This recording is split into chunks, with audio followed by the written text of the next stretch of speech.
Morte súbita de um neto do ex-presidente Lula. O menino teria sido vítima da versão mais agressiva da meningite, a meningocócica. Por que essa doença pode ser tão perigosa? Arthur Araújo Lula da Silva, de 7 anos, foi cremado ontem no cemitério Jardim da Colina, em São Bernardo do Campo, na Grande São Paulo. O menino morreu de meningite meningocócica. O ex-presidente Lula recebeu autorização da Justiça para se despedir do neto. Foram 8 horas e 45 minutos desde que deixou a Polícia Federal de Curitiba até o retorno à carceragem na capital do Paraná.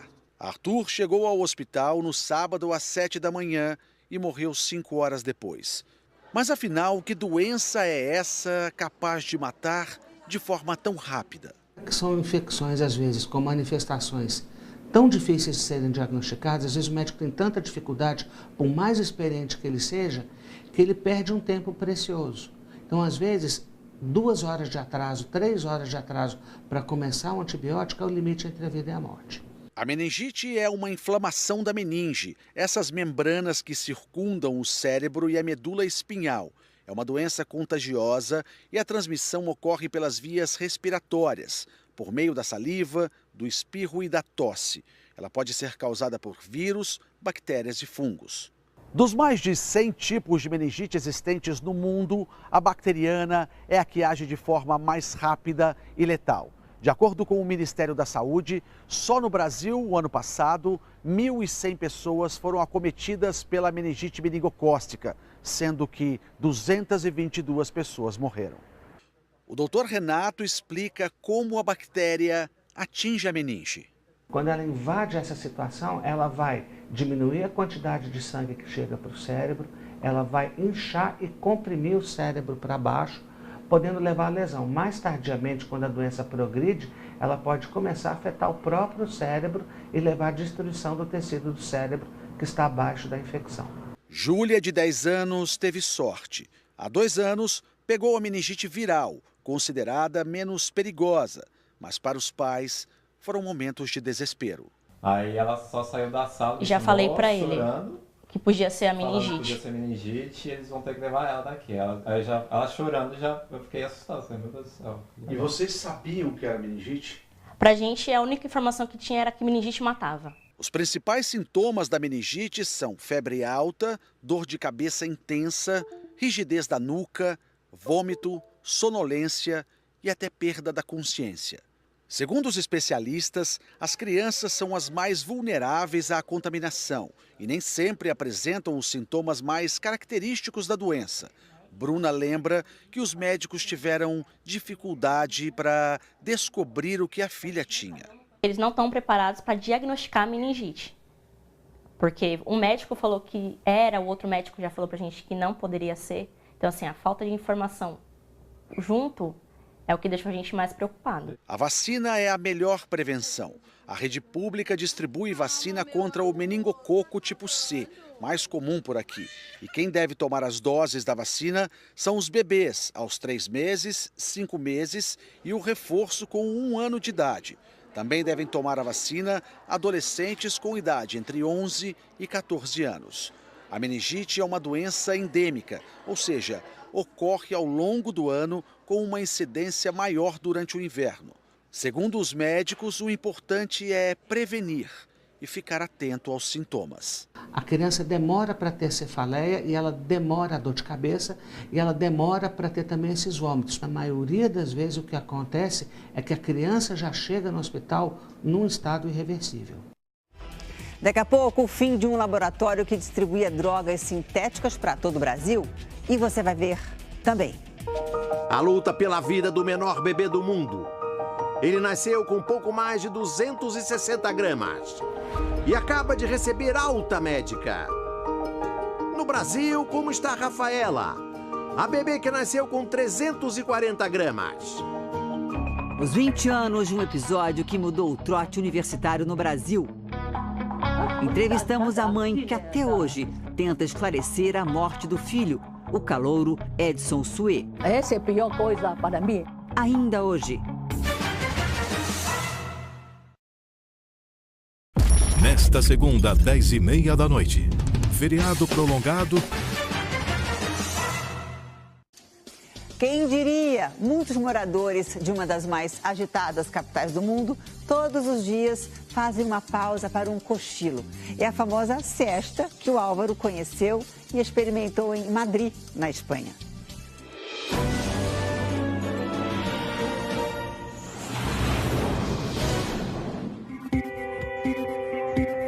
Uma cidade que adormece no meio do dia.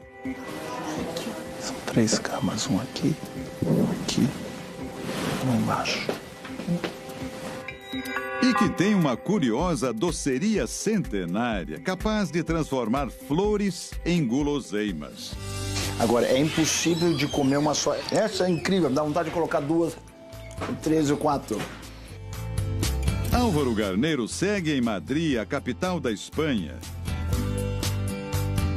Hospedado em um hotel que é uma verdadeira viagem no tempo. O grande charme desse hotel está na decoração e nos móveis, como esse quadro aqui do século XVIII de Carlos III. Carlos III reinou por quase 30 anos e morreu em 1788. Mas a decoração vai além dos quadros. São ambientes charmosos, com um clima para lá de aconchegante. Esses são painéis do estilo do século XVIII, né, em seda pintado à mão. O hotel fica no bairro de Salamanca, um local onde prédios modernos e históricos dividem o mesmo espaço.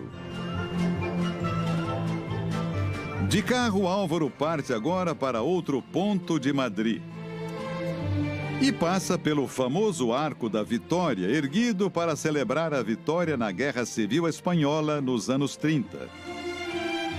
O monumento lembra outro similar, muito mais famoso: o Arco do Triunfo, que fica em Paris, na França.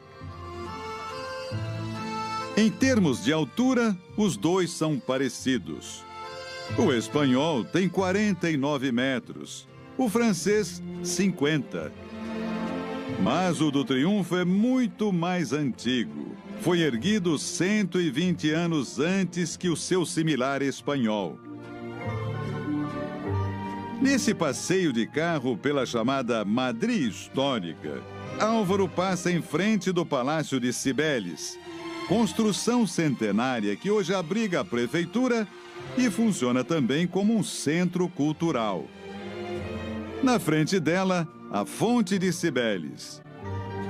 O monumento data de 1782 e representa a deusa da fertilidade da natureza sendo levada por leões. E por falar em beleza e história, Álvaro chega à doceria mais antiga e tradicional de Madrid.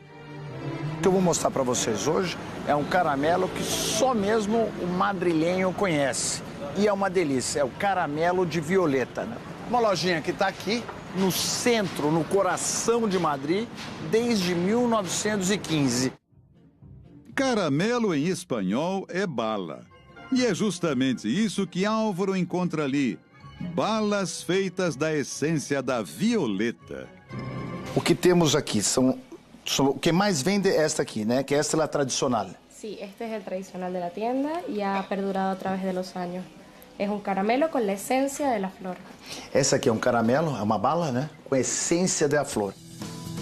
O cuidado na produção é tão grande que a balinha tem até o formato da flor.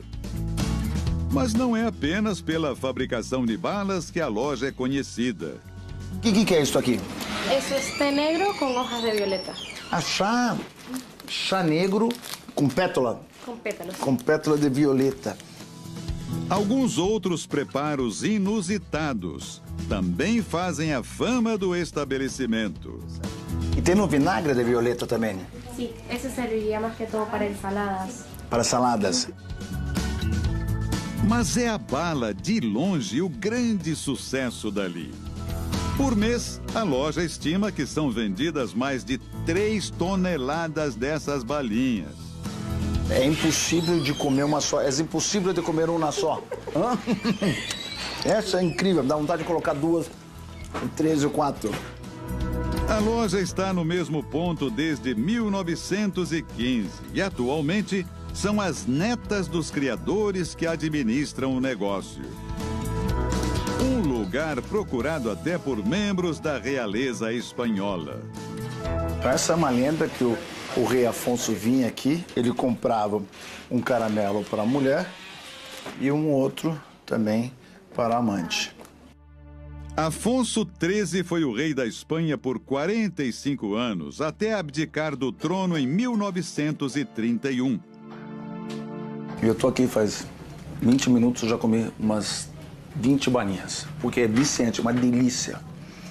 Ela tem um sabor, como se estivesse comendo a planta, mas ela é azedinha e ela vai crescendo no final. Uma caixinha com 120 balinhas de violeta custa R$17. Mais um bom segredo dessa cidade maravilhosa que é Madrid. De uma tradição espanhola para outra.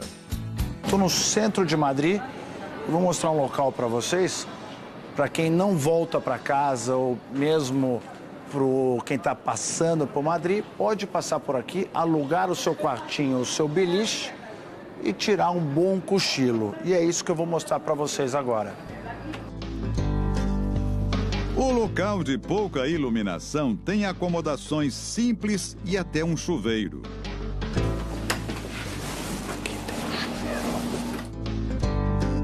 Perfeito para que os espanhóis descansem no meio da tarde. Uma tradição espanhola chamada de siesta. São 3 camas, um aqui, um embaixo. Tudo começou nos tempos do Império Romano, quando os soldados descansavam na sexta hora do dia. Os espanhóis herdaram o costume e sexta virou siesta. 30 minutos de sono, R$17. 1 hora, 25. E o Álvaro, é claro, não poderia deixar essa oportunidade passar em branco. Também decidiu tirar uma sonequinha. Essa aqui é mais uma curiosidade aqui da nossa amada Madrid.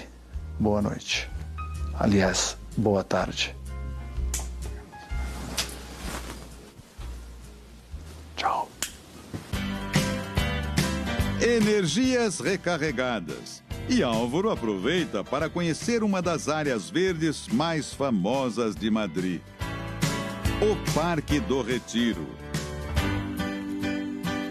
Eu escaneei, tá destravando, ó. Tem aqui um código de barra, você escaneou, destravou. É um patinete elétrico ligado à internet que está disponível para uso por todos os lados do parque. Para alugar, basta usar um aplicativo. O preço é em torno de R$40 por hora. Vou dar uma volta aqui, ó. Não é preciso patinar. O motor elétrico faz esse serviço. Olha como é que ele vai devagarzinho na subida, mas vai. Olha lá. E é subida, tá numa inclinação, mas ele vai embora, ó.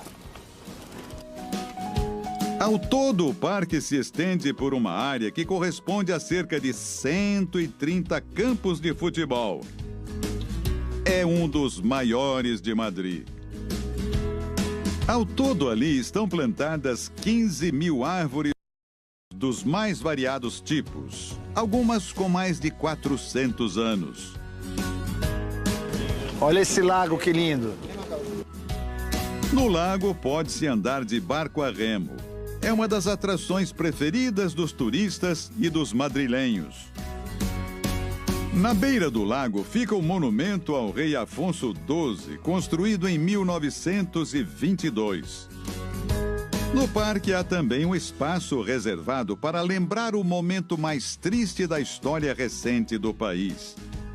Cheguei aqui num lugar que pouca gente conhece, né? Ainda mais nós brasileiros, que é o Bosque da Lembrança. E esse bosque, que foi construído em 2005, né? Ele foi homenagem a 192 vidas perdidas aqui no atentado de 2004.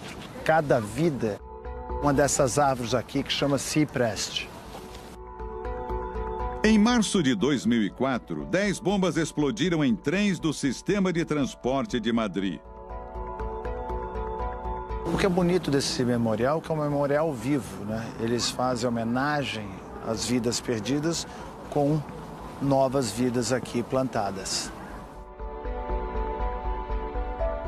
A bordo do seu patinete elétrico, Álvaro conheceu boa parte do Parque do Retiro e estacionou para encontrar um amigo artista plástico.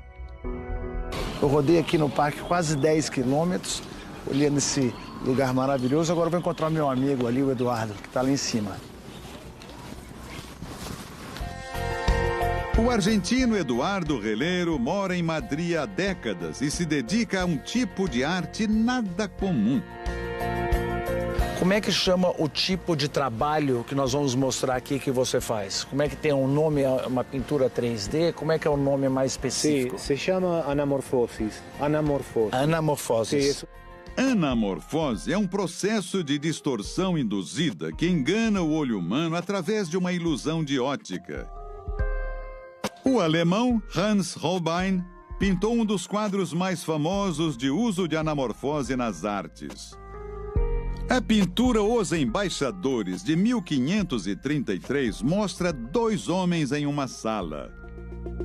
E na parte de baixo, o que parece ser um borrão. Colocando em perspectiva, o borrão se transforma em um crânio humano em 3D. A técnica que envolve conhecimento aprofundado de luz e de cálculos matemáticos é usada por pintores e artistas até hoje. Eduardo Relero tem um caderno cheio de ideias para mais pinturas anamórficas. Ele estende algumas lonas no chão do parque. Trata-se de uma das pinturas em 3D. Este painel, que é uma pintura aqui, está retratando um pouco da civilização maia, é isso? Isso, sim. Eu fiz isto para a Embaixada de México quando tinha o fim do mundo. Quando foi isso? 2012. 2012, sim. Dependendo do ângulo que se vê, a pintura ganha uma profundidade impressionante. Dependendo do ângulo da câmera, a noção que se tem é que Álvaro está mesmo se debruçando nas alturas. Daqui eu não consigo ver que eu tô, mas vocês aí vão dar a impressão que eu tô me jogando aqui no precipício. Do ângulo contrário, o efeito não funciona. A pintura não passa de um borrão. Tá vendo? Só faz sentido quando o foco tá exatamente no ponto certo. Daí, vocês não conseguem ver. O dia começa a cair. E Álvaro pega de novo o patinete para ir embora. A beleza noturna também é uma das características das ruas de Madrid, que ficam ainda mais charmosas. E o Portal de Alcalá, que recebe os visitantes que chegam a Madrid, é o ponto que marca o encerramento de mais uma viagem dos 50 por 1. Quem nunca ouviu falar da Loura do Banheiro? Essa é uma das lendas urbanas mais conhecidas do Brasil. Agora, você sabia que, segundo historiadores, a tal Loura do Banheiro realmente existiu? A equipe do Domingo Espetacular descobriu que tudo começou no interior de São Paulo. Ela atravessa o imaginário de várias gerações. Uma história fora do comum. Alguns juram de pé juntos que ela passeia até hoje pelos corredores das escolas. Ela passou pelo corredor, vestido branco esvoaçante. Entre superstições e brincadeiras, a loira do banheiro é conhecida em todo o país. Uma história que causa medo. Já teve professor que ficou preso aqui, saiu branco igual cera. E desperta a curiosidade? O povo faz a versão que quiser. A história da loira do banheiro ainda se mantém muito viva em lugares como esta casa. Aliás, uma casa bastante antiga, de 1870. Logo na entrada, se a gente reparar bem, a gente vai perceber um retrato da Maria Augusta. A Maria Augusta que popularmente ficou conhecida no Brasil como a loira do banheiro. E essa imagem dela está exposta aqui na sala principal da casa. Mas não é a única. Na biblioteca do casarão tem mais uma pintura da Maria Augusta, a loira do banheiro para muita gente, que está aqui na parede. Aliás, essa pintura ficou bastante famosa. Tem mais imagens dela. Nós encontramos um álbum aqui na casa bastante antigo, com fotos, com retratos de pessoas que viveram naquela época. E quando eu comecei a olhar esse álbum, olha quem eu encontro aqui, mais uma foto da Maria Augusta. Como é ser um parente da loira do banheiro? É muito bom. Porque eu às vezes até brinco com meus colegas, cuidado, porque eu sou sobrinho de assombração.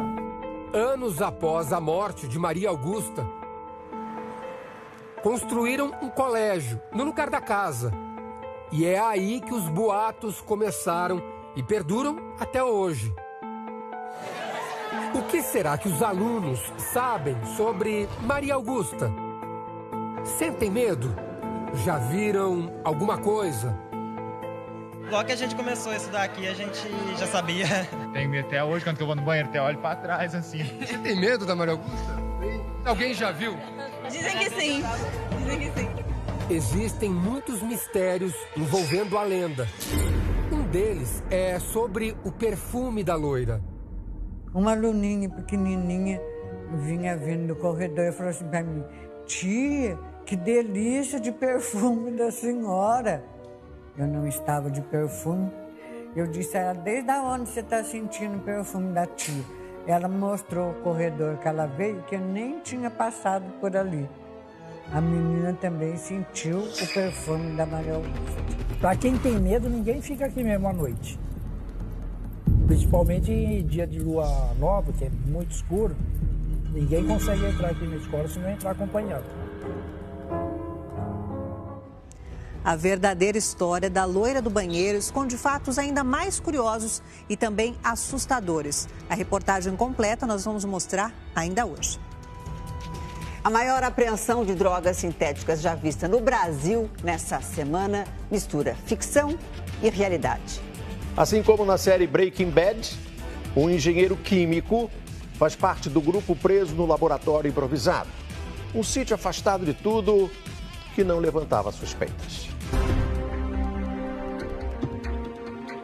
Polícia Federal, Civil e Rodoviária juntas, na maior apreensão de drogas sintéticas do país. Foi a maior até agora identificada pela Polícia Federal. Produtos químicos suficientes para produzir até 600 mil comprimidos de êxtase. Os efeitos das drogas sintéticas são drogas destruidoras. Droga que poderia render aos traficantes até 18 milhões de reais. Era a madrugada da última quarta-feira quando os policiais deram início à Operação Psytrance. O alvo foi um sítio na região do Vale do Itajaí, cidade a menos de 100 quilômetros de Florianópolis. No local, a quadrilha armazenava e produzia a base para o comprimido do êxtase. 5 pessoas foram presas em flagrante. Essas imagens foram feitas pela Polícia Federal e mostram uma grande quantidade de pó branco em uma bandeja. Numa sala que parece ser o laboratório, diversos equipamentos estão espalhados. Em outro ambiente, sobre as prateleiras, ficava o material líquido. Nessa imagem, os suspeitos aparecem deitados de costas no chão. No laboratório clandestino, foram recolhidos perto de 40 quilos de MDMA, a base principal para produzir a droga sintética êxtase. A polícia chegou ao local depois de 1 ano de investigação. Os primeiros indícios do laboratório surgiram quando a polícia descobriu na mesma região, em fevereiro do ano passado, um outro local de fabricação do êxtase. A partir daí, os investigadores montaram uma estratégia. Esperaram chegar justamente esse período do carnaval para desarticular a quadrilha. A gente achava mesmo que a produção ia aumentar bastante. A chance de pegar essas pessoas dentro do laboratório era grande. Os policiais seguiram o rastro dos materiais comprados pela quadrilha, até descobrir a empresa que estaria fornecendo os produtos químicos para os traficantes. Se identificou que ela dava saída de produtos químicos com vários CPFs. Por que se usa esse expediente? Porque, na verdade, existe um limite. Acima de uma certa quantidade da substância, a pessoa que compra também tem que estar cadastrada na Polícia Federal, tem que estar autorizada para comprar. E a nossa análise verificou que os produtos que eram desviados, eles no seu conjunto eram destinados à fabricação de êxtase. A polícia cumpriu outros 15 mandados de busca e apreensão. Em Camboriú, Rio dos Cedros, Anitápolis e Joinville, a cidade onde o dono da loja, que fornecia material aos traficantes, foi detido. Durante as investigações, a polícia descobriu que os criminosos tinham outras ocupações. Isso seria usado para dificultar o rastreamento do dinheiro, fruto do tráfico de drogas. Entre os detidos está um engenheiro químico. Ele seria o responsável pela produção da droga. Este especialista explica: uma pessoa com conhecimento em química pode facilmente manipular qualquer droga sintética em um laboratório, como o que foi estourado pela polícia. Basta você ter a balança analítica ou semianalítica que vai dar aquela quantidade que precisa ser colocada dentro da cápsula ou dentro do comprimido para sofrer a compressão. Para ele, o laboratório descoberto pela polícia no sul do Brasil impressiona pela estrutura. O bioquímico ainda simulou a manipulação de uma substância parecida com a pasta base do êxtase, para mostrar como a produção da droga é simples. Nós colocamos a matéria-prima aqui dentro, solubilizamos, homogeneizamos esse princípio ativo e depois colocamos dentro da cápsula ou dentro do comprimido, para realizar a compressão. Então, assim, a produção é fácil. Um detalhe chamou a atenção dos policiais. O esquema era tão profissional que traficantes usavam até uniforme para manipular os produtos químicos. A roupa é idêntica à usada por um professor de química em uma famosa série americana, Breaking Bad. Na ficção, Walter White usa o conhecimento em química para produzir e vender a droga. É só isso? Na vida real, as consequências do uso do êxtase podem ser devastadoras. O MDA, ou metileno dioxanfetamina, mexe diretamente com a produção de adrenalina do organismo. As anfetaminas fazem parte do grupo de hormônio que nós temos, chamado adrenalina. A pessoa sente empolgação e pode ser capaz de dançar por horas sem sentir cansaço. Para o Dr. Anthony, que estuda os efeitos das drogas no corpo humano há 40 anos, a descarga de adrenalina de uma droga como o MDA é comparada à reação do organismo de atletas de alta performance. Quando você faz esporte, se libera uma quantidade grande de adrenalina. Então, esses remédios são chamados anfetamínicos, sintéticos, eles são semelhantes, só que a duração é muito maior. Enquanto a adrenalina dura 1 ou 2 minutos, uma vez liberado no neurônio, as anfetaminas sintéticas duram, por exemplo, MDA, dura de 3 a 4 horas. O Dr. Anthony explica que existe uma versão ainda mais poderosa do êxtase, conhecida como MDMA. Os efeitos podem durar até 8 horas. Além de ser excitante, estimulante, etc., ele aumenta a liberação de serotonina. E com isso, torna-se uma pessoa mais agradável, feliz, certo? De bem-estar com o mundo por causa da liberação exagerada de serotonina. A serotonina é um neurotransmissor que atua no sistema nervoso central. Ele é responsável pela inibição da raiva, da agressividade e por sensações de prazer e bem-estar. As sensações de prazer e disposição podem levar o corpo ao colapso. Como toda substância estimulante, você tem que imaginar como se fosse um automóvel. certo? Você usa um automóvel, coloca gasolina especial e aditivo, então ele fica correndo numa velocidade, conta-giros, além da linha vermelha, por muito tempo. Você acaba fazendo o quê? Queimando o motor. Os efeitos imediatos da superdose de serotonina são cansaço, tristeza, depressão e pioram em poucas semanas. Lesões na musculatura, cansaço e outros sintomas, tanto o MDA como o NDA vão afetar o cérebro. Então, eles queimam literalmente o cérebro. E o cérebro, então, fica, depois de um certo tempo, exausto. E não é apenas isso. Anfetamina sintética estimula o coração já irritado e aí desencadeia uma arritmia cardíaca, eventualmente até uma parada cardíaca gravíssima e morte, né? Segundo a polícia, todo o material produzido no laboratório de Itajaí era distribuído na região sul do Brasil, principalmente no litoral catarinense. A polícia acredita que existam outros laboratórios na mesma região. O dono da empresa de produtos químicos foi levado para o presídio de Joinville. Os outros 5 detidos seguiram para a detenção em Blumenau. Todos irão responder por tráfico de drogas e associação ao tráfico.